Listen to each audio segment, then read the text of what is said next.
We're out here today, beautiful golf course, Koroi Golf Course in the Noosa hinterland. It's a place where it's been country for years. It's been a place of gathering, and now we have a beautiful golf course where we do the All Abilities Golf every week. And this week we have, there's our logo, and this week we have a special guest with us out here on the Yarning Circle, the first ever Yarning Circle in Australia on a golf course, especially created for putting social gatherings together and sharing knowledge about country. So Alan called you today to come out and just feel the country we're on and sit with us in our circle. You've seen a few of the boys and we've had a bit of a chat, and now get a chance to sit out here. Got my bug off there. So what do you think of the place here? It's fabulous, really, Mark. When you consider, about inclusion and inviting people to come out and have a hit, but not only just having a hit, it's about engaging, social, and you're out in the open air, connecting to the landscape, and really that's what yarning circles are about. It's about encouraging people to really begin to explore their potentiality and see what they can have a go at.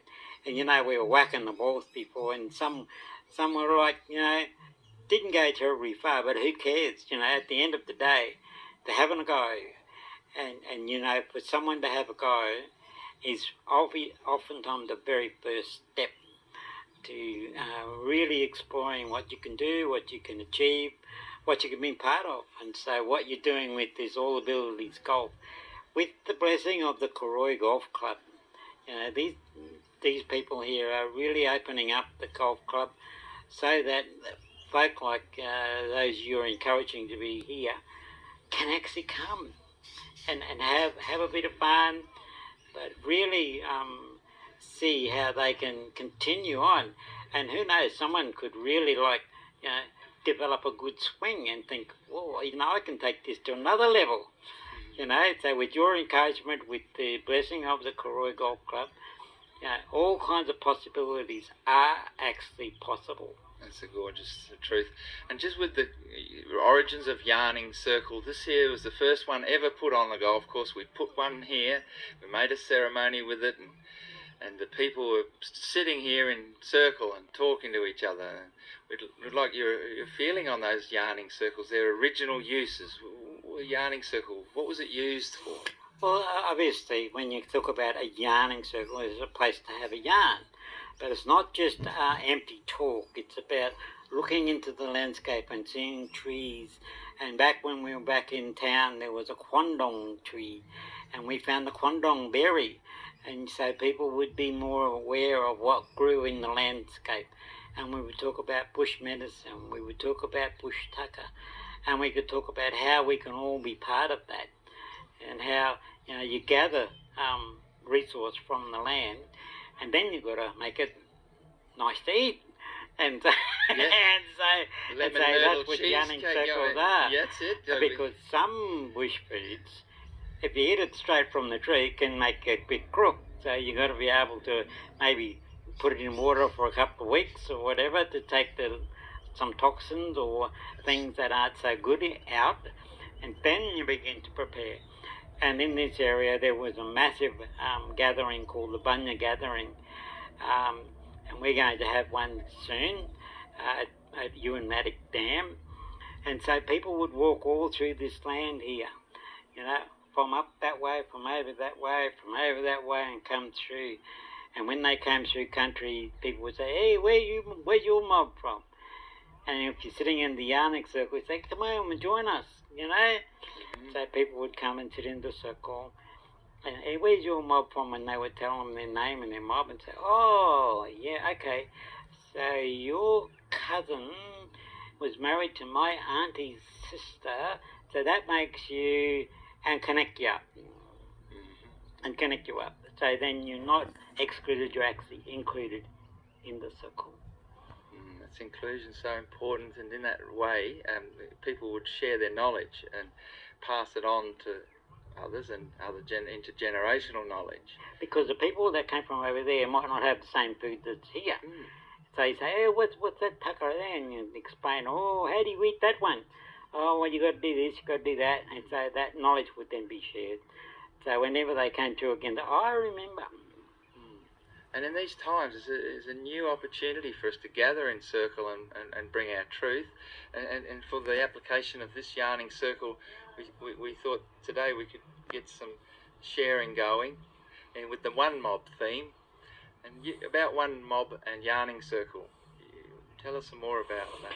Well, it's just like we were saying before about how people would come through and not be seen as a threat or a challenge. They've been seen as our fellow travellers.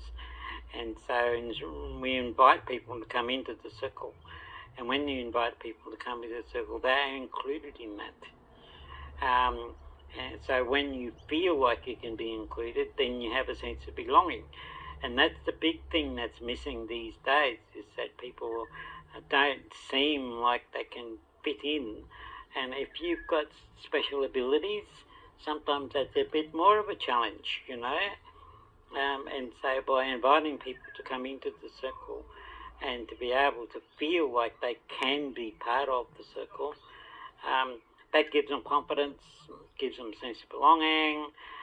But culturally, it's about the land and the landscape and what's within that landscape.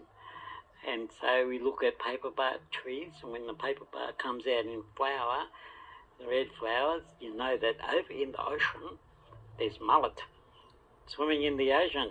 So it's all connected together, so that you don't have to be at the ocean when you see the flowers coming. That's right, there's mullet in the ocean. And you talk to your mate, hey, what do you reckon? Reckon we can go for a walk across to the ocean? And say, yes, let's do that. And so people would do that. And so that shows just how connected the land is to everything. And if we can continue to learn from that and gain from that, we can too be connected to all of that as well. That's a very beautiful point. And the application of yarning circle had a spiritual connection through the land itself to other yarning circles on songlines. Absolutely. And each songline needed to be sung, and then when you get songlines that come together in a convergence, then that's where ceremony grounds were made. And those ceremony grounds were really honoured with ceremony. But in between lines, you could see trees, or you could see things in the landscape, and sometimes you could actually feel, and you'd follow waterways, and you'd follow the creeks, and you could see and feel the connection everything has to everything else through song lines. And then when you get to a ceremony ground, well, then it's ceremony time.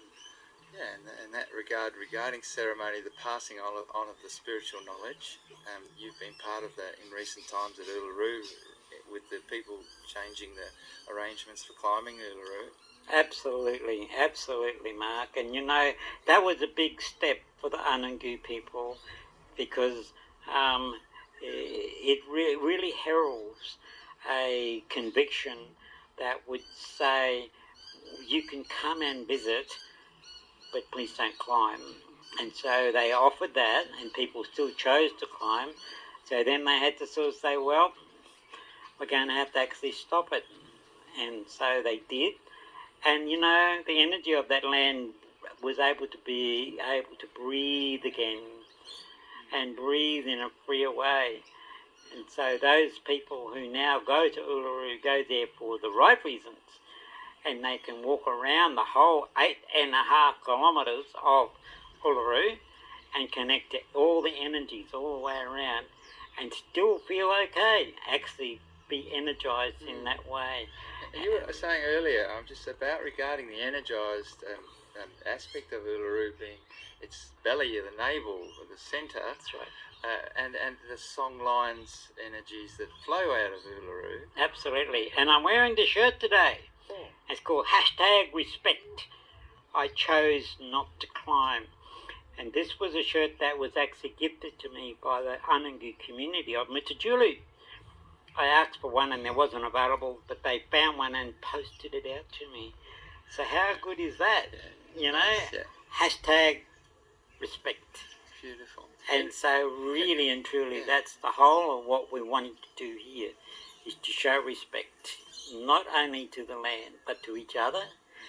Not only show respect to each other, but show respect to all in the community, so that we can honour who we are, what we are, where we belong, and where we can find ourselves belonging to. Absolutely. In regard to the yarning circle places itself, it's an easy to get to place here, isn't it? These This is fabulous. I mean, absolutely brilliant. You know, and there's some plans to do a bit more to the clubhouse to make it a bit more accessible. So that's exciting, and I can see opportunities there for how the members of the Koroi Golf Club can really be involved in creating a space where everyone could be welcome to come, enjoy the space. If they have a place where you can have a meal together, that would be lovely, you know, and we can all come together, you know, as one mob. Caring for country. Caring for country. On the Koroi Golf Course. On the Koroi Golf Course. Hey! Beautiful. Thank you for the sharing today, Alan. That was just a terrific All Abilities Golf Day, interviewing Alan out here at the Yarning Circle at Koroi Golf Course. Thank you. Brilliant. Thanks, Mark. Good one.